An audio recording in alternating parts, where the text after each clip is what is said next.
त्यावेळेस आईनं पीठ कालवलेलं पाणी दिलं आणि पाणी दिल्याच्या नंतर मुलांनी सांगितलं, आई खरं सांग, तुला आमची शपथ आहे. याला दूध म्हणतात का ग? नाही रे बाळा, हे दूध नाही. का खोटं बोललीस ग आई आतापर्यंत? अरे माझी परिस्थिती नाही रे, शेवटी मी आई आहे. मला तुमचं दुःख कसं सहन होईल रे राजांनो? तुम्ही दूध मागितल्याच्या नंतर माझं अंतःकरण व्याकुळ व्हायचं रे राजा, म्हणून मी तुम्हाला पीठ काढून देत असे. आई इथून पुढे देऊ नकोस ग, तुला नाही मागणार मी दूध. पोरांचा भाव पाहितला, अंतःकरण प्रसन्न झालं. कालांतराने सुदाम देवाच्या इथलं राशन पाणी संपलं. हा महात्मा मस्तीस असायचा, जितेंद्रिय, हा इंद्रियाचा जय केलेला आहे. भगवंताचं भजन रात्रंदिवस करायचं. भजन करून एके दिवशी घरी आले. मालकाला सांगितलं, मालक 2 दिवस झालं घरातलं अन्न पाणी संपलेलं आहे. सुदामदेवाने सांगितलं, सुशीले काळजी करू नको, मी उद्या आणतो. सुदामदेवजी दुसऱ्या दिवशी गेले. सकाळी मुलं खेळून त्या ठिकाणी घरी आले आणि आईला म्हणायला लागले, आई भूक लागली ग. हे माय, जरी झाला संन्यासी तरी मध्याने तोंडवासी. हे माय, संन्यास्त स्वीकारलं तरी सुद्धा मात्र भूक लागते माणसाला. लेकराला भूक लागणारच आहे. लेकर घरी आले, आईला मागतायत, आई आता कुठून देईन, अन्नाचा कण नाहीये आणि लेकराला खायला कुठून द्यायचंय. थांबा रे म्हणे पोरांनो, तुमचे वडील आता घेऊनच येतील. तुमचा बाप आता घेऊनच येईल म्हटल्याच्या नंतर पोरं वाट पाहितले. दुपारचे 2 वाजले तरी येत नाहीयेत सुदामदेव. शेवटी सुदामदेवजी आले, पोरांना दिलासा लागला. सुशीला माता जवळ गेली सुदामदेवाच्या. मालकाला सांगितलं, मालक सकाळपासून माझ्या लेकराला भूक लागली, अन्नाचा कण नाहीये घरामध्ये. सुदामदेवाने सांगितलं, सुशीले गेलो होतो पण काम झालं नाही ग. मालक आपण कसंही काढू, लेकराला काय द्यायचं?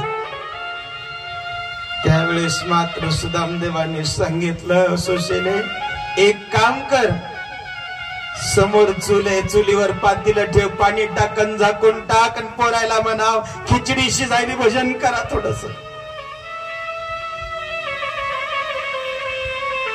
पातेल्यामध्ये पाणी टाकलं, खिचडी शिजत होत. माईनं सांगितलं, बरोबर थोडस भजन करा रे. पहा माई बाप, ज्याच्या घरी अन्नाचा कण नाहीये खायला, ते म्हणते भजन कराया. आणि देवाने सगळं देऊन सुद्धा त्याची भक्ती करा वाटत नाही. ही जात आपली आहे, भक्ताची जात. भक्ताचा विषय जगाच्या मालकाने उपवास ठेवलाय तरी सुद्धा भजन करा म्हणताय. भजन करा, तुम्हाला खायला देते. लेकर बापासोबत भजन करायला लागले. 1 तास झाला, 2 तास झाला, 3 तास झालं भजन चालू आहे. लेकराने आईकडे बघितलं, आई भूक लागली ग. आता सुशीलेला माहित आहे त्या पातेल्यात काहीच नाही, काय द्यायचं. जवळ गेली मालकाच्या, ओ मालक त्या पातेल्यात काहीच नाही हो, पोरांना भूक लागली. हे सुशीले जाऊन पाय घे त्याच्यामध्ये. महाराज सुशीला माता जाते, त्या पातील्या भरलं त्या ठिकाणी ताट काढते तर खिचडी मध्ये शिजायला लागली. जाको राखे साईया मार सके ना कोई, बाल न बाका कर सके सब जग बैरी होय. जगाच्या मालकाने रक्षण करायचं ठरवलं, कोण मारणार आहे? त्याच्यात खिचडी शिजू लागली आणि ती खिचडी दिली मायबाप भजनाचं प्रतीक आहे. त्याचं भजन केलं काय कमी पडणार आहे? खिचडी लेकरांना वाढली, खाऊ घातली. एक दिवस धकला, रोज तीच. एके दिवशी सुदामदेवाच्या घरी एक भिक्षुक आला. भिक्षां देहि,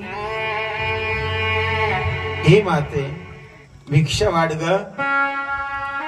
एका गिलासात पाणी आणलं, तुळशी पत्र टाकलं, त्या भिक्षुकाला आणून देते. भिक्षुकाने सांगितलं, माय तुझ्या दारात आलं, भिक्षा मागण्याकरता पाणी देतेस? सुशीला मातेनं सांगितलं, बाबा रे 3 दिवस झाला अन्नाचा कण नाही घरामध्ये, म्हणून तुला पाणी द्यायले रे, पाणी देते. काय म्हणतेस? जगाचा मालक तुझ्या मालकाचा मित्र असताना सुद्धा म्हणते की घरात काही नाही, अन्नाचं कण नाही. हो रे राजा, खरंच सांगते रे, काहीच नाही घरामध्ये. खोट बोलतेस म्हणे तू. का? द्वारकेचा राणा तुझ्या मालकाचा मित्र आहे. खरं? बरं झालं रे तू सांगितलंस, मला माहित नव्हतं रे बाबा. मी निश्चित पुढच्या वेळेस तुला चांगलं वाढेल.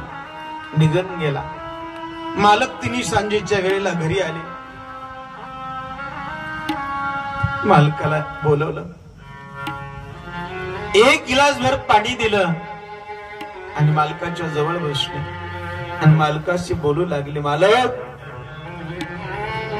आपण जीवन कसंही काढू पण लेकरांना मात्र उपवासी जीवन काढणं कठीण जाईल मालक. मग तुझं काय म्हणणं आहे सुशीला? माझं काही नाही, मला कळालं की तुमचा द्वारकेचा राणा तुमचा मित्र आहे म्हणून.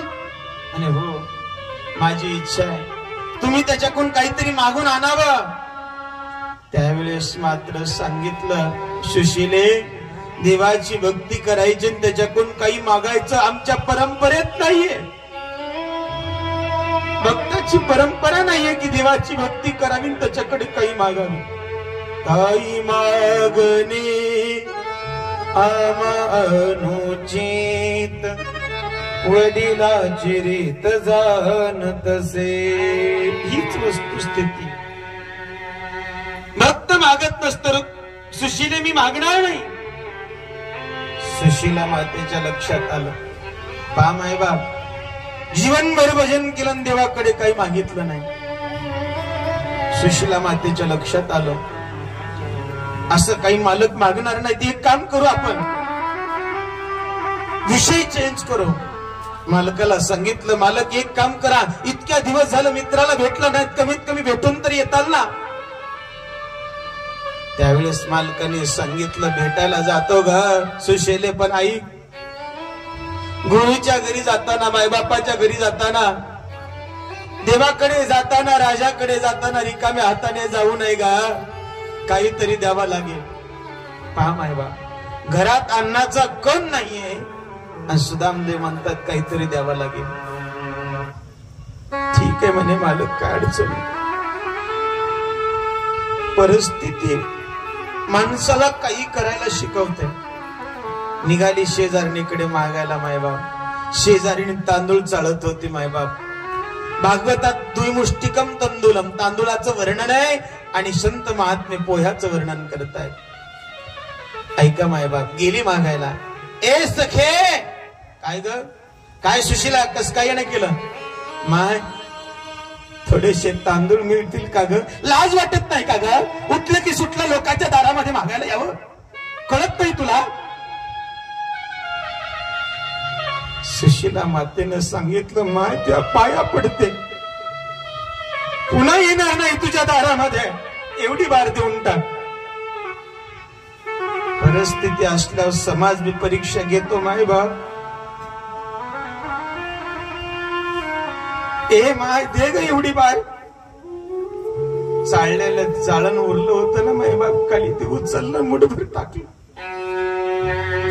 पुढच्या दारात गेली, तिथंही मागायला लागले. ए माय थोडेसे तांदूळ देतीस. निंदा नालस्ती करायला लागले. ए माय मी नेहमी सांगेल तुम्हाला, आपल्या दारात आलेल्या महात्म्याला वाढणं होत नाही, वाढू नका, पण कमीत कमी निंदा करू नका. अडचण नाही, हेलनात्मक दृष्टीने पाहू नका. वाढणं होत असेल तर वाढावं, नाही तर काही अडचण नाही.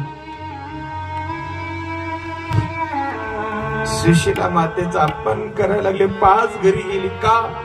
जगाच्या मालकाला कळावं हिच्या घरी तांदूळ देखील नाहीत. 5 घरचे मागून आणले मागून मायबाप. फाटक्या उपरण्यामध्ये बांधले, मालकाकडे दिले. मालक जा, थांबा. माझं एक प्रश्न त्याला सांगा. काय? एक मास दुई पाक दुई एकादशी होय, मेरे गल गोपाल जी नित्य एकादशी होय. जाऊन सांगा त्याला, तो एका महिन्यात 2 एकादशी असतात म्हणून, पण माझ्या घरी रोज एकादशी आहे. का? खायलाच काही नाही. जाऊन सांगा त्याला. एक मास दुई पाक दुई एकादशी होय, मेरे घर गोपाल जी नित्य एकादशी होय. सुदाम देवाने ते गटुडं घेतलं आणि निघाले. जात असताना सुदाम देवाची अवस्था काय